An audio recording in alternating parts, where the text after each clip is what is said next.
Kia Niro 2023 headlight changing.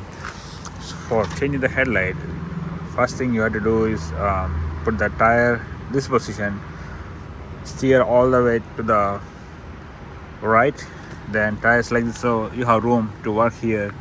So 1 2, see the clippings, 1 2 3 4, remove all the clippers and you can put your hand inside, then you can work, you can change the light.